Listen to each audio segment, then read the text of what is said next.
Cartman can now turn the tables and test just how much he wants to maintain it by threatening to expose the truth unless Kyle does whatever he says. What it is, guys? It's your boy BlastphamousHD, and today we're here to watch a video called Simply Times Eric Cartman Manipulated Everyone in South Park. Let's do this.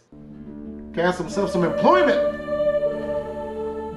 In the small town of South Park, Colorado, a young boy was born to a single mother of meager means. A boy that would go on to exemplify the most selfish and manipulative qualities known to man. A boy who would stop at nothing to get what he wants. He would lead movements, deceive friends, play the victim, gaslight, coerce and intimidate anyone who got in his way. With no quantifiable moral compass outside of his fear of getting in trouble. In many ways, this boy could be described as pure evil. But how does he inflict his wicked will upon the world? Let's examine the manipulative tactics of Eric Theodore Cartman over 26 seasons of South Park. The first thing to understand about Eric Cartman is that he has a penchant for instant gratification. Whatever he wants it now, and rarely thinks about the consequences of his actions beyond the fulfillment of that immediate desire. He's selfish and superficial, always wanting to be part of the coveted in-group, so he can not only relish his acceptable position, but derive pleasure from excluding others. For example, we repeatedly see him mock Kyle for being a step behind in the latest trend. Whether he doesn't have the latest Chin Pokemon toy, hasn't had his period yet, or isn't metrosexual enough. The jealousy and exclusion of others boosts Eric's sense of self-worth and is therefore one of his key motivations. To the point when the town needs his help to get rid of the hippies, his only demand is that he's given the latest radio-controlled bulldozer toy as long as Kyle can never have one, and he's forced to watch him play with it. So if he can't organically make Kyle feel left out, he'll artificially manipulate the same outcome, demonstrating his complete lack of ethical consideration for how anything is achieved, as long as his personal desire is fulfilled. That is so shitty. No, he can't have one. I'll play with it. This leads us into the first key victim of his manipulation, his mother. Eric quickly identifies other people's weaknesses as a means of controlling them. So knowing his mother has no man in her life, she needs him not just for a sense of purpose, but to keep her company. This weakness blinds her to the fact that he's simultaneously the instigator and solution to all of her problems. But Mom, I have to get some Pokemon doll before everybody else does, cause then I'll be cool. So in order to get what he wants, he just has to cry, moan, or put on a soft voice, and sooner or later she'll cave and give in to his desires. This goes beyond just food and toys. In season 11, he even puppet masters her to retrieve the explicit photo of him with Butter's privates in his mouth, as he believes Kyle secretly has it and will show everyone in school. If for any reason his mother doesn't give him what he wants, he'll stop at nothing to destroy her. We see this when she simply can't afford to buy him an iPad for his birthday. And not only does he break down in public, he tells a police officer she's abusing him and then drags her onto Dr. Phil to claim he's a victim of abuse to publicly shame her into caving. By creating such harsh consequences, Goddamn Duke's top 5 videos, man. for ever crossing him, Eric is manipulating a world in which everyone is better off just giving him what he wants without hesitation, as it's the path of least resistance. This is because Cartman has no loyalty to the truth. Words are a mere obstacle in the way of his desires. For instance, what would you do for $100? I might be overestimating you, but probably not much. But for Eric Cartman, when the police believe he's psychic and offer him a small cash prize for every criminal he uncovers, he's happy to lock up innocent civilians, or have the police literally kill off his competition. Deceit, as long as it's in service of personal gain, is one of his favorite strategies. When he's a part of David Blaine's cult and Kyle is having doubts about sacrificing himself for the cause, Eric pretends he's on the same page and safe for his friend to confide in, only to betray him so he can enjoy being the one to personally extinguish Kyle's life. These extreme decisions showcase how little Eric values anyone beyond himself. but also how far he's willing to bend the truth. We see the level of detail he puts into his lies when the boys are about to be interrogated for their involvement in toilet papering a teacher's house, and Cartman has constructed a fully comprehensive alibi for them all to follow. Last night all four of us were at the bowling alley until about 7:30, at which time we noticed Ali Sheedy, the goth chick from the Breakfast Club, was bowling in the lane next to us, and we asked her for her autograph, but she didn't have a pen, so we followed her out to her car. But on the way we were accosted by 5 Scientologists who wanted to give us all personality tests, which were administered at the Scientology Center in Denver until 10:45, at which time we accidentally boarded the wrong bus home and ended up in Rancho de Burritos Rojas, south of Castle Rock, and finally got a ride home with a man who was missing his left index finger named Gary Bushwell, arriving home around 11:46. Damn. Because there's nothing Eric Cartman won't say or do to weasel his way out of trouble, to the point that as long as he evades punishment, he's unburdened by the immorality of his actions. In Eric's mind, if you get away with a crime, then you basically didn't do anything wrong. So once he's had his fun, Eric will always try to shirk responsibility onto someone else. We see examples of this throughout the series, like when the boys get caught writing a disturbingly dirty book, Cartman gaslights Butters into believing he wrote it while he was sleepwalking.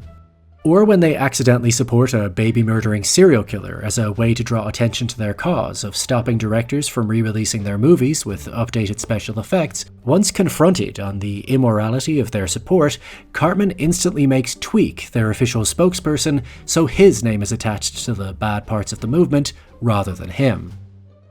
Or after lying to Stan that his fake Uncle Roy won't mind them taking out his boat, once Stan crashes into a dam and floods the entire town, Eric quickly distances himself from the major role he had to play so that Stan is left to carry the weight of responsibility. Dude, Stan, you are in serious trouble! There's simply no low he will not stoop to in order to clear his name.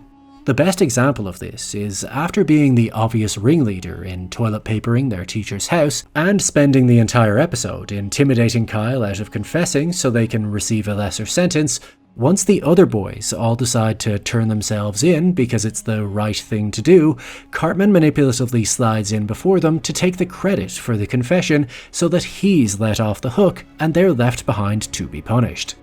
Strategically, this is a genius move, as once he sees the writing on the wall, he essentially steals their moral epiphany and shields himself with it, as Cartman understands that the world doesn't really care if you actually believe in what you're doing, as long as you appear to have done the right thing. As appearances can be deceiving, which leads into Cartman's favourite technique of manipulating the world around him, playing the victim. Yeah, that's job. Unlike Eric, most human beings have empathy and a moral compass. They see someone in need and they try to do what's right. So in order to acquire the help he needs, Cartman will turn on the waterworks to mobilize others into action. Whether it's manipulating his cellmate into helping him escape, even though he won't return the favor later, or creating a fake sob story to pull on the heartstrings of Hollywood execs so they'll take Family Guy off the air.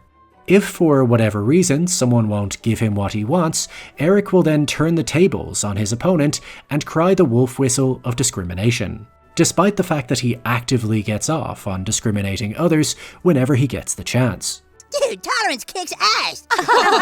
That's our Cartman. Ultimately, Cartman is a reflection of the very worst aspects of human nature. When society creates a new rule, law, or program for those in need, there's always the argument that what if someone sinister tries to take advantage of such an incentive structure? And reasonable lawmakers will respond, but who would really go out of their way to do such a thing, when 99% of the targeted group really need it? The answer is Eric Cartman. From the perspective of a manipulative mastermind, your good intentions are a mere loophole for him to slip through, as if anyone tries to question him, he can simply defend himself with the narrative of those for which the rule was designed to help. I've got a golden ticket. These loopholes allow Eric to pretend he has Tourette syndrome to get away with saying whatever he wants, claim he identifies as a girl to have his own gender-neutral bathroom built for him in school, embrace an anxiety diagnosis so he can be rude, lazy, and lame to everyone around him, avoid getting vaccinated by claiming he's a conscientious objector, And once he succumbs to the temptation of a mobility scooter, he then uses it to throw his weight around, demanding that companies create special accessible bathrooms just for him or be hit with a hefty lawsuit. For an amoral, selfish actor like Cartman, the world is a playground of possibility. You just have to know which political levers to pull to your advantage. Pretty much. I never learned any of that stuff though. I like video games.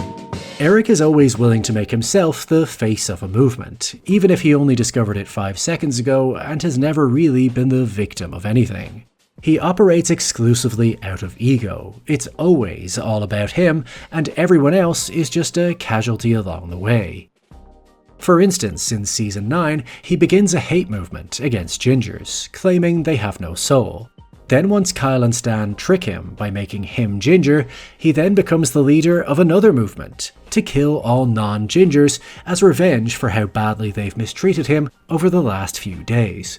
Unable to see any contradiction in his actions. He's just always been directing hate in whatever direction is away from himself. Today it's gingers, tomorrow it's non-gingers. Once he discovers he's not actually ginger, he now must manipulate his followers with a phoned-in revelation. So he starts a catchy Live and Let Live song to defuse the situation, understanding that music is a great way to collectivize large groups of people, as once 1 or 2 others join in, everyone else will succumb to the peer pressure and not want to feel left out. Yup, they just come right in. The sleazy Eric is a salesman. psychological predator. He understands how to attract individuals towards a cause they feel emotionally invested in, and then hijack the movement for his own personal gain. Whether he's turning a Christian rally into an anti-Semitic hate group, or selling old people cheap fake gold that they believe is a valuable gift that they can hand down to their grandchildren after they're gone. He's a natural sleazy salesman. For example, when he's selling tickets to David Blaine's cult, the old lady he's selling to claims she doesn't need to go, as she's a happy person. Eric then insists, "No, you're not," over and over, until she eventually breaks and buys the tickets. No, you're not. Yes, I am. No, you're not. I really am. No, you're not. But I am. No, you're not. All right, 2 tickets. No. By stubbornly insisting she's unhappy, he's causing his target to have to examine if perhaps there is a part of them that isn't quite as happy as they could be. Females use this on dudes all the time, and dudes don't even know it. They don't even know it. Until they concede and just buy whatever he's selling. Another classic, albeit inadvertent, sales tactic Cartman employs is when he buys Cartman land with the money his grandma left him in her will. His plan is to keep the theme park for himself to enjoy with no lines. But as we noted in the beginning, his pleasure doesn't just stem from the activity itself, but in other people's lack of access to it. It's only fun to him if it's making someone else miserable. Therefore, he advertises the theme park as just for him so that others feel left out. This FOMO creates scarcity and a feeling of exclusivity, making Cartman Land the most wanted ticket in town, so that when he does finally have to let people in to pay for the maintenance of the park, there are thousands of potential buyers just waiting for the opportunity to hand over their hard-earned cash. But he's unhappy because other people are playing with it. That is so... There's nothing Cartman won't do or say to fulfill his selfish desires. Whether it's something big, like stealing an election so that he'll be cast in the next Star Wars movie, or something small, like claiming Jimmy is his best friend so he'll let him stay over. I really need the support of my best friend right now. To a manipulator, everything is just a means to an end. For example, when his girlfriend Heidi wants to break up with him for pushing her out in front of a car, Eric is on the back foot. He's desperate and will do anything to keep her in his life. He blames his low sugar levels, his mother, anything, until ultimately offering to become vegan to appease her. But rather than making the sacrifice to prove his love to her, due to the existence of vegan meat alternatives, he selfishly chooses to lie to her face and says that he tried them and it's impossible to tell the difference between real meat and fake meat. So now that he's planted this idea that real and fake meat taste the same, he then presents her a bucket of alleged Beyond KFC, so they can eat regular KFC from now on without her even thinking twice. Another dirty psychological trick he plays comes when he wants to manipulate Stan into telling his best friend Kyle that he can't be friends with them anymore because he's not metrosexual enough. We're just gonna have to kill Kyle. To instill fear, Cartman slyly anchors Stan's mind towards the most extreme possible outcome. You gonna have to kill me, bruh. I ain't putting on no bra for nobody. Definitely not no man panties. So that Stan will have to take the credit for a more reasonable solution. We wouldn't have to kill Kyle. We would just have to tell him not to hang around us anymore. Oh, you're right, Stan. We just have to tell Kyle not to hang around us anymore. I'll just leave. So by introducing the threat of death, Stan is the one to offer up the idea of ostracizing Kyle, something he would never have naturally volunteered on his own. Because what's the best way to make someone do what you want them to do? Convince them it's what they'd like to do. Kyle is constantly the victim of Cartman's manipulative ploys. When he tells Cartman no one will fall for his idiotic prank that a cow could ever be ginger, he doesn't anticipate that this prank will accidentally create peace in the Middle East. So seeing the positive outcome, he now takes back his criticism, unaware that he's exposing his vulnerability to a devious monster. As by revealing that he values peace in the Middle East so much, Cartman can now turn the tables and test just how much he wants to maintain it by threatening to expose the truth unless Kyle does whatever he says. Because by valuing anything or anyone other than yourself, you've essentially handed him the best weapon to attack you with. We see Cartman pull out every manipulative tool in the box in Season 7, when Kyle doesn't invite him to Casa Bonita for his birthday. No. He can only bring 3 friends, and he'd rather bring Stan, Kenny and Butters to hang out with instead of the guy that constantly rags on him for being Jewish. Cartman's first instinct is to gaslight Kyle, denying that he's ever insulted his religion. Failing that, he tries a good old-fashioned guilt trip. When that doesn't work, he tries to curry favor by beating up a handicapped kid in front of him, claiming that he was insulting Kyle's mom. Until eventually, after exhausting every other possibility, he acts as if he's accepted that Kyle doesn't want to invite him, and takes responsibility for his past wrongdoing, stating that he just hopes they can still be friends after his birthday. This mature and understanding demonstration wins Kyle over, making him see Cartman in a totally different light. No. The manipulator has appealed to his target's genuine nature, causing Kyle to reciprocate that he wants them to be friends too. And as a throwaway concession, he says that if for any reason Butters can't make it, then he can come to Casa Bonita in his place. Bingo.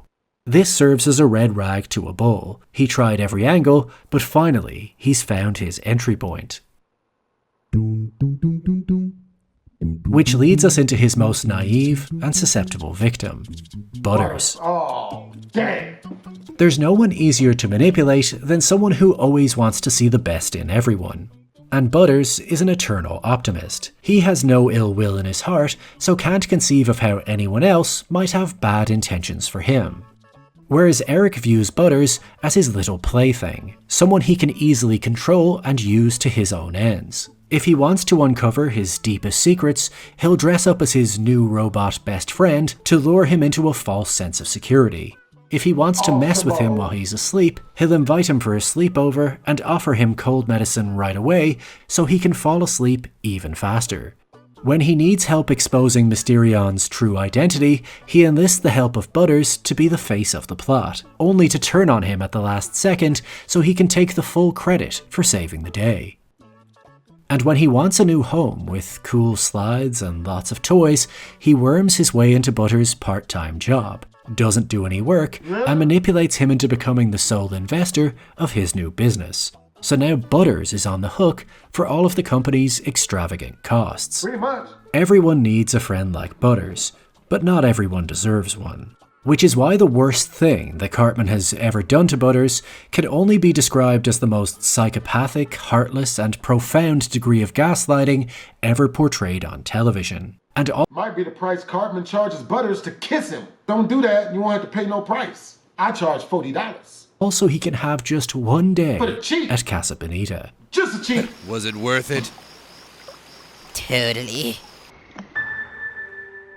Given Kyle innocently said Cartman can come to his birthday as long as Butters can't go, you might think up cruel but predictable ways that Cartman might take Butters out of the running. Does he spike him? Make him sick? Get him grounded? Pee on him? No. Instead, he tricks Butters into believing that Earth is about to be hit by a meteor and he needs to hide in a bomb shelter. He then leaves the petrified little Butters down there for days until a search party commences, delaying the Casa Bonita trip.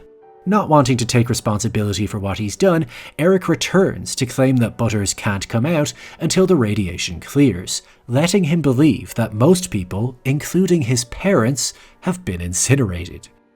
It's hard to truly conceive just how evil this is, and the depths of emotional trauma he's willing to inflict for such a short-lived day of satisfaction. This causes Butters to believe his predatory abuser is actually his hero, going as far as to thank Eric for his sacrifices.